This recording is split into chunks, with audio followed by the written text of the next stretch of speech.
सुप्रभात बच्चों, मैं आपकी हिंदी की टीचर हूँ। आज हम क्लास 7 के पार्ट 6 को एक स्त्री का पत्र पढ़ेंगे। तो बच्चों, मैं आपको बता दूं इस पार्ट में हम क्या पढ़ने वाले हैं। बच्चों, यूं तो ईश्वर ने सृष्टि की रचना करने में सबको समानता दी है, किसी में कोई भेदभाव नहीं किया है। लेकिन हमारी सामाजिक सभ्यताओं के कारण हमारे समाज में जो है स्त्री पुरुष में भेदभाव की भावना होती है, जिसको जो है एक नारी ने पत्र के माध्यम से लिखा है। वही जो है इस पाठ में हम पढ़ने वाले हैं। तो बच्चों, पाठ की शुरुआत करने से पहले हम थोड़ी सी जानकारी लेते हैं। चलिए शुरुआत करते हैं। यूं तो ईश्वर ने अपनी किसी भी रचना के साथ कोई असमानता या भेदभाव नहीं किया, परंतु ढांचे और मान्यताओं ने सामाजिक ढांचे और मान्यताओं ने स्त्री पुरुष में बहुत भेदभाव किया है। क्या किया है? सामाजिक जो ढांचा है, हमारे समाज का ढांचा जो है और जो मान्यताएं हैं वो इस प्रकार की हम लोगों ने बना दी है कि स्त्री पुरुष में उसमें भेदभाव दिखाया गया है। ठीक है, वैसे भगवान ने उसमें कोई भेदभाव नहीं किया। ठीक है, नारी को हमेशा से ही कमजोर, दूसरों पर आश्रित सिद्ध करने का प्रयास किया गया है, जिसके अनुसार समाज की जो वो रचनाएं हैं, ढांचा है, उसके अनुसार नारी को हमेशा कमजोर और दूसरों पर ही निर्भर रहने रहने की जो है भावना प्रकट करने का प्रयास किया गया है। ठीक है ना बच्चों। प्रस्तुत पाठ में लेखक ने स्त्री के एक पत्र के माध्यम से नारी जीवन के सामाजिक बंधन, उसके शोषण, दुख दर्द का बड़ा ही मार्मिक वर्णन किया है। इसमें जो है एक स्त्री द्वारा जो अपने जो जीवन में जो दर्द दुख जो से महसूस करना पड़ रहा है इस भेदभाव के कारण, उसको लिखा है। उसी को जो है लेखक ने इसमें बताने का प्रयास किया है। ठीक है बच्चों, तो चलिए अब पाठ की शुरुआत करते हैं। पूज्य वर, आज 15 साल हुए हमारे ब्याह को। हम तब से साथ ही रह रहे हैं। अब तक चिट्ठी लिखने का मौका नहीं मिला। तुम्हारे घर की मंजली बहू जगन्नाथपुरी आई थी तीर्थ करने। तुम्हारे घर की बहू जो है वो आई थी तीर्थ करने। कहाँ पे? जगन्नाथपुरी। ठीक है, आगे देखते हैं। आई तो जाना कि दुनिया और भगवान के साथ मेरा एक और नाता भी है। क्या जाना?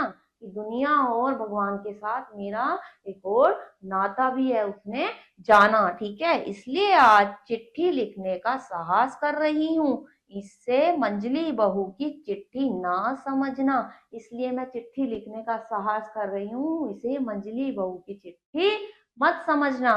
ठीक है, आगे देखते हैं आगे क्या लिखा है इस पत्र में। वह दिन याद आता है जब तुम लोग मुझे देखने आए थे। मुझे वो दिन याद आता है जब तुम लोग मुझे देखने आए थे। ठीक है, मुझे 12वां साल लगा था। सुदूर गांव में हमारा घर था। और मुझे 12वां साल लगा था। और कहाँ हमारा घर था उस समय? सुदूर गांव में। वो नारी लिख रही है। ठीक है, आगे देखो। पहुंचने में कितनी मुश्किल हुई तुम सबको। मेरे घर के लोग आओ भगत करते करते हैरान हो गए। मेरे घर के लोग जो है आओ भगत तुम्हारी जो है सेवा में जो है लगे रहे, और आओ भगत करते करते क्या हो गए? हैरान हो गए। ठीक है, विदाई की करुण धुन गूंज उठी। मैं मजली बहू बनकर तुम्हारे घर आ गई। सभी औरतों ने नई दुल्हन को जांच परख कर देखा। सबको सबको मानना पड़ा बहू सुंदर है। सभी ने देखा, और उसके बाद सबको ये मानना पड़ा कि बहू सुंदर है। ठीक है, ऐसा बता लिखा है उसने। आगे देखते हैं आगे क्या हुआ। आगे वो लिख रही है, मैं सुंदर हूँ यह तो तुम लोग जल्दी भूल गए, पर मुझे में बुद्धि है यह बात तुम चाहकर भी नहीं भूल सके। कि माँ कहती है कि औरत के लिए तेज दिमाग भी एक बला है।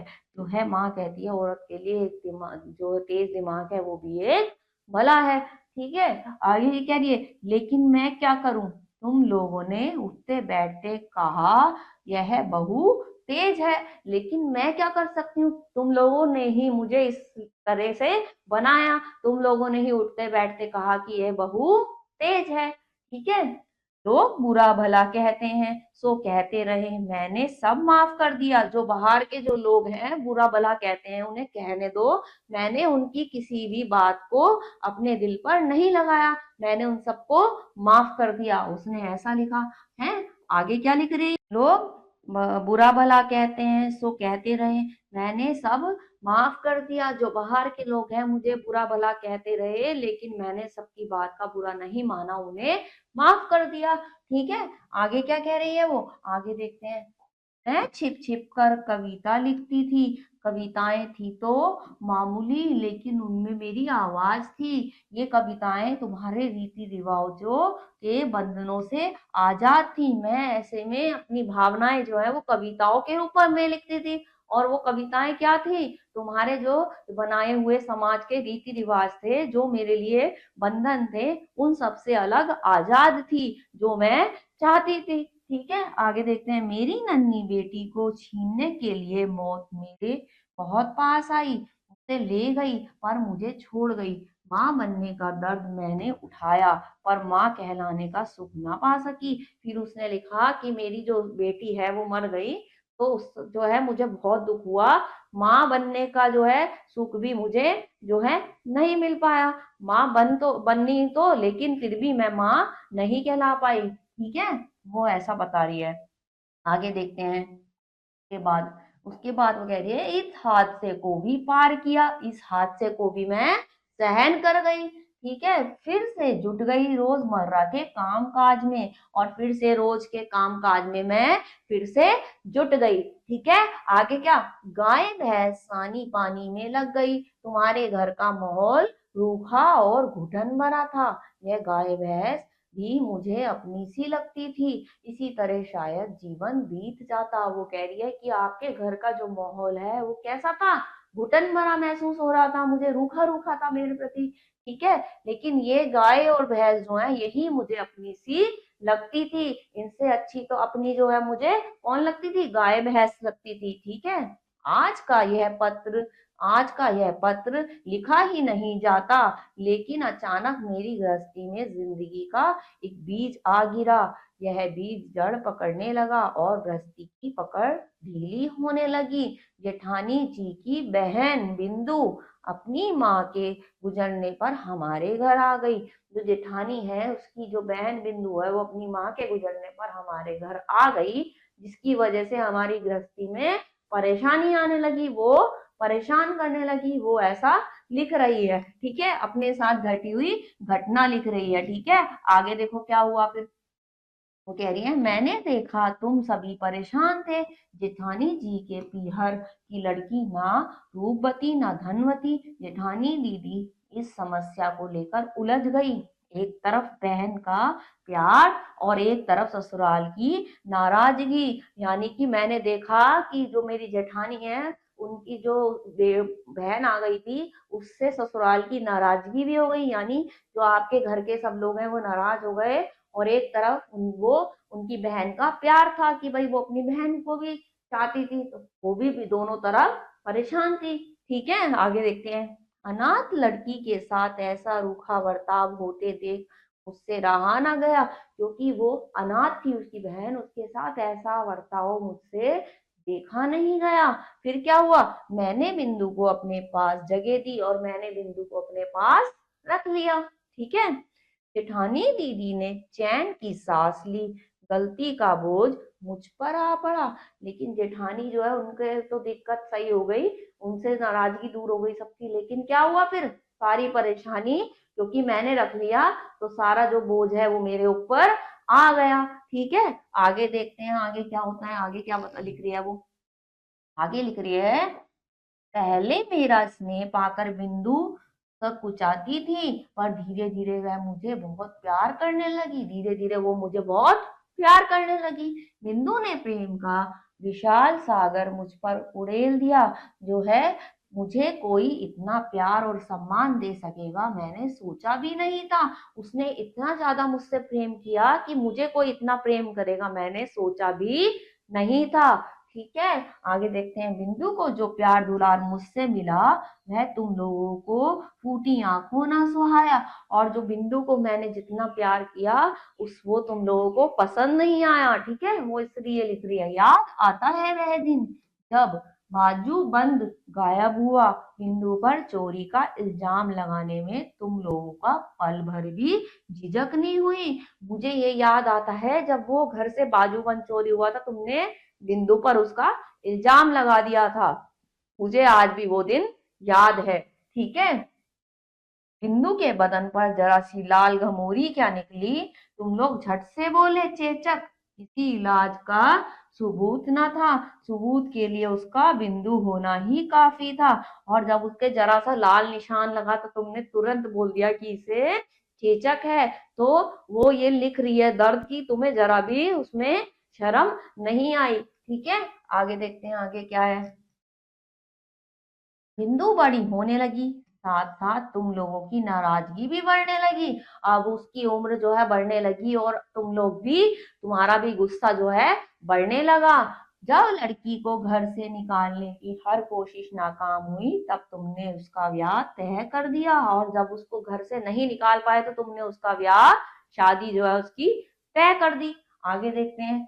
लड़के वाले लड़की को देखने तक ना आए। तुम लोगों ने कहा ब्याह लड़के के घर से होगा, यही उनके घर का रिवाज है। तुमने क्या कहा कि ब्याह जो है लड़के के घर से होगा, और वो जो लोग हैं लड़की को देखने तक भी नहीं आए। ठीक है, आगे देखते हैं। सुनकर मेरा दिल कांप उठा। ब्याह के दिन तक बिंदु अनी दीदी के पांव पकड़कर बोली, दीदी मुझे इस तरह मत निकालो, मैं तुम्हारी गौशाला में पड़ी रहूंगी, जो कहोगी सो करूंगी। और वो मुझे कह रही है कि मुझे ऐसे घर से मत निकालो, आप कहो तो मैं गौशाला में पड़ी रहूंगी, जैसे कहोगे वैसे करूंगी। क्योंकि उसका ब्याह कैसे जबरदस्ती ऐसे ही करवाया जा रहा था। आगे देखो। बेसहारा लड़की सी सकती हुई मुझसे बोली, दीदी क्या मैं सचमुच अकेली हो गई हूँ। उसने कहा, दीदी क्या मैं सही में अकेली हो गई हूँ। ठीक है, फिर क्या हुआ। मैंने कहा, ना बिंदु ना, तुम्हारी जो भी दशा हो मैं हमेशा तुम्हारे साथ हूँ। जेठानी दीदी की आंखों में आंसू थे, उन्हें रोक कर वह बोली, बिंदु याद रख, पति ही पत्नी का परमेश्वर है। और मेरी जेठानी जो है ये सब सुन के रो पड़ी, उनकी आंखों में आंसू आ गए, लेकिन उन्होंने फिर भी यही समझाया कि याद रख, जो पति है वही पत्नी का परमेश्वर है, ऐसा उन्होंने समझाया। ठीक है, आगे देखते हैं। 3 दिन हुए बिंदु के ब्याह को। सुबह गाय भैंस को देखने गौशाला में गई तो देखा एक कोने में पड़ी थी बिंदु। मुझे देखकर फफक कर रोने लगी। और 3 दिन बाद ही मैंने देखा गौशाला में पड़ी हुई थी वो बिंदु, और रो रही थी। मुझे देखकर जो है और ज्यादा रोने लगी। ठीक है, आगे देखते हैं उसके साथ क्या बताया। वो बोल रही है, बिंदु ने कहा कि उसका पति पागल है, बेरहम सास पागल पति से बचकर वह बड़ी मुश्किल से भागी है। अब बिंदु ने बताया कि मुझे जो है, जो जिससे मेरी शादी हुई है वो दिमागी रूप से ठीक नहीं है, वो क्या है, पागल है। और मैं किसी तरह से अपनी सास और उन सब से छुप छुपा के भाग के निकल कर बचकर आई हूँ। ठीक है, वो बता रही है। आगे देखते हैं आगे क्या होता है। गुस्से और घृणा से मेरे तन बदन में आग लग गई। मैं बोल उठी, इस तरह का धोखा भी भला कोई या है। तू मेरे पास ही रहेगी, देखूं तुझे कौन ले जाता है। फिर मैंने कहा कि तेरे साथ इतना धोखा हुआ, इस तरह का धोखा जो है वो कोई ब्याह नहीं है, तू यहीं रह, जो है मैं देखती हूँ तुझे अब कौन यहाँ से ले जाता है। ठीक है, तुम सबको मुझे पर बहुत गुस्सा आया। सब कहने लगे बिंदु झूठ बोल रही है। कुछ ही देर में बिंदु के ससुराल वाले उसे लेने आ पहुंचे, और थोड़ी ही देर में जो है उसके ससुराल वाले आ गए। तुम सबको भी मुझ पर गुस्सा आया। तुम लोग क्या कहने लगे, ये जो बिंदु है वो झूठ बोल रही है। ठीक है, मुझे अपमान से बचाने के लिए बिंदु खुद ही उन लोगों के सामने आ खड़ी हुई। वे लोग बिंदु को ले गए। मेरा दिल दर्द से चीख उठा और उसने मेरे साथ जो मेरा अपमान हो रहा था उससे बचाने के लिए बेचारी ने परेशान होके उनके साथ उसे जाना पड़ा। ठीक है। और मुझे बहुत ही बुरा महसूस हो रहा था। आगे देखो, मैं बिंदु को रोक ना सकी। मैं समझ गई कि चाहे बिंदु मर ही जाएगी, वह कभी हमारी शरण में नहीं आएगी। और मैं समझ गई थी चाहे वो मर जाए लेकिन अब हमारी शरण में नहीं आएगी। क्यों? क्योंकि मेरे साथ सब नाराज होंगे, मेरा अपमान होगा। ठीक है, इसलिए तभी मैंने सुना कि बड़ी बुआ जी जगन्नाथपुरी तीर्थ करने जाएंगी। मैंने कहा मैं साथ जाऊंगी। तुम सब यह सुनकर खुश हुए और जब मैंने बड़ी बुआ जी के साथ जाने के लिए कहा तो तुम सब यह सुन के खुश हो गए। ठीक है। आगे देखो, मैंने अपने भाई शरद को बुला भेजा। उससे बोली, भाई अगले बुधवार को मैं पूरी जाऊंगी, जैसे भी हो बिंदु को उसी गाड़ी में बिठाना होगा। मैंने अपने भाई से कहा कि मैं वहां जा रही हूँ, तुम कैसे भी उसको बिंदु को भी उस गाड़ी में बिठा देना, तुम्हारी जिम्मेदारी है। ठीक है। उसी दिन शाम को शरद लौट आया। उसका पीला चेहरा देखकर मेरे सीने पर सांप लौट गया। मैंने सवाल किया, उसे राजी नहीं कर पाए? मैंने पूछा, क्या उसे लाने के लिए तुम तैयार नहीं कर पाए? मैंने अपने भाई से पूछा। आगे देखते हैं आगे क्या हुआ। उसने कहा, उसकी जरूरत नहीं। बिंदु ने कल अपने आप को आग लगाकर आत्महत्या कर ली। बिंदु ने इतनी परेशान थी कि खुद को आग लगा के आत्महत्या कर ली। शरद ने उत्तर दिया, मैं स्तब्ध रह गई। मैं तीर्थ करने जगन्नाथपुरी आई हूँ। बिंदु को यहाँ तक आने की जरूरत नहीं पड़ी, लेकिन मेरे लिए यह जरूरी था। ऐसा जो है सुन के मैं बहुत परेशान हो गई और मैं यहाँ तीर्थ यात्रा करने आई हूँ। बिंदु को यहाँ आने की जरूरत भी नहीं पड़ी जो है। और इसीलिए जो है मैंने सारी जो परेशानी जो इतनी ज्यादा बढ़ गई, मुझे मजबूरी में ये पत्र लिखना पड़ा आपको। वो ऐसा लिख रही है, जिसे लोग दुख कष्ट कहते हैं वह मेरे जीवन में नहीं था। तुम्हारे घर में खाने पीने की कमी कभी नहीं हुई। तुम्हारे बड़े भैया का चरित्र जैसा भी हो, तुम्हारे चरित्र में कोई खोट नहीं था। वो कह रही है, तुम्हारे चरित्र में भी कोई खोट नहीं था। तुम्हारे घर में खाने पीने की भी कभी कमी मुझे नहीं रही। मुझे कोई शिकायत नहीं है, लेकिन अब मैं लौटकर तुम्हारे घर नहीं जाऊंगी। लेकिन मैं अब तुम्हारे घर कभी लौटकर वापस नहीं जाऊंगी। क्यों? आगे देखते हैं। मैंने बिंदु को देखा। घर गृहस्थी में लिपटी औरत का परिचय मैं पा चुकी हूँ। अब मुझे उसकी जरूरत नहीं। मैं तुम्हारी चौखट लांघ चुकी हूँ। इस वक्त मैं अनंत नीले समुद्र के सामने खड़ी हूँ। और अब जो है मैं नीले समुद्र के सामने खड़ी हूँ। अब मैं वापस नहीं आऊंगी, क्योंकि जो है बिंदु के उससे मैं बहुत परेशान हुई हूँ दुख से। इसी वजह से उसने ऐसा परेशानी में लिखा। आगे देखते हैं। तुम लोगों ने अपने रीति रिवाजों के पर्दे में मुझे बंद कर दिया था।